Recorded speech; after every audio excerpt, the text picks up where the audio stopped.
Everyone knows his name, Zeus, god of the sky, lightning and thunder.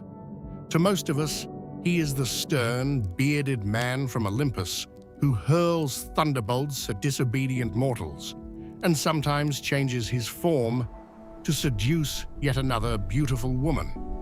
But was that really the case? The ancient Greeks saw him as more than just a punishing force. They saw him as the father, the one who brought order to a world where only endless terror and chaos had once reigned.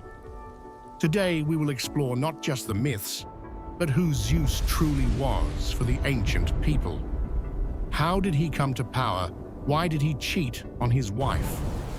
And why did the Greeks pray to him with tears in their eyes? This is the story of the most powerful Olympian.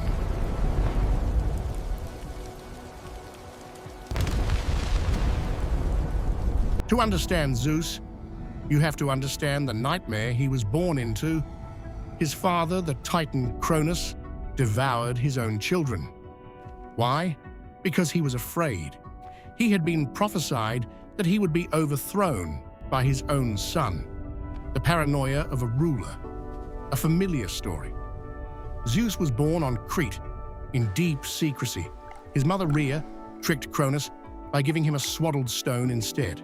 The Titan swallowed the stone, thinking he had gotten rid of his heir.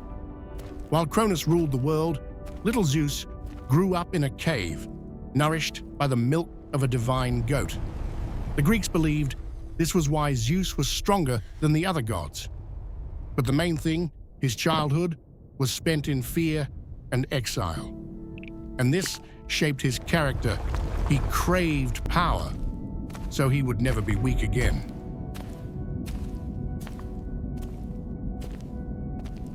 When he came of age, Zeus returned.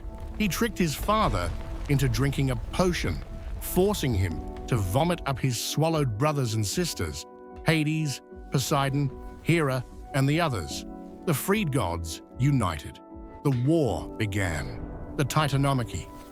And it was here that Zeus proved himself not just as a strong man, but as a strategist.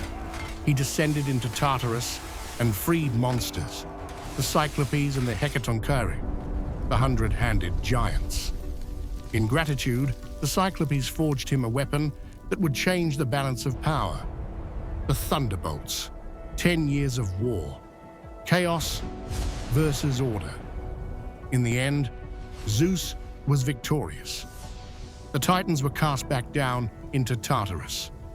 But his troubles were far from over.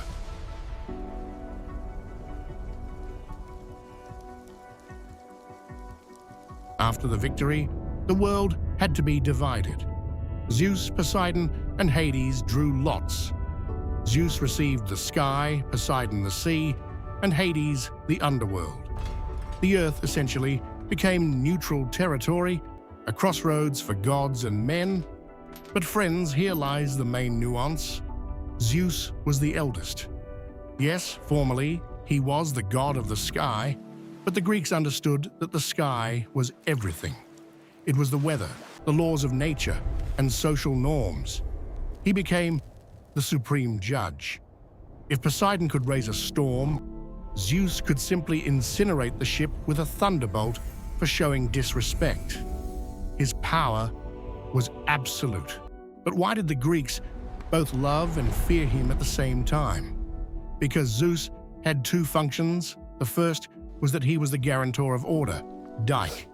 A king must be just, otherwise the city would fall. Zeus punished oath breakers and protected strangers and kings. The second was that he was unpredictable, like nature itself. Imagine an ancient Greek set out to sea. If Zeus sent a storm, the ship would sink. If not, it would survive. Hence his epithets: cloud gatherer, thunderer. He could never be fully appeased. One could only offer him a sacrifice and hope he was in a good mood that day. Millennia have passed. The temples are in ruins. The statues are shattered. Yet we still remember Zeus. Why? Because the myth about him is a story of how hard one order truly is. It's a story about how power is always linked to temptation, and that strength is rarely kind. Zeus is a reflection of ourselves. We crave justice for others, but seek leniency for ourselves. We fear the thunderstorm, and we admired the thunderstorm. If you found it interesting to learn how the gods of Olympus truly lived, hit the like button. In the next episode, we'll explore why Hades wasn't evil and who it was that Zeus himself actually envied.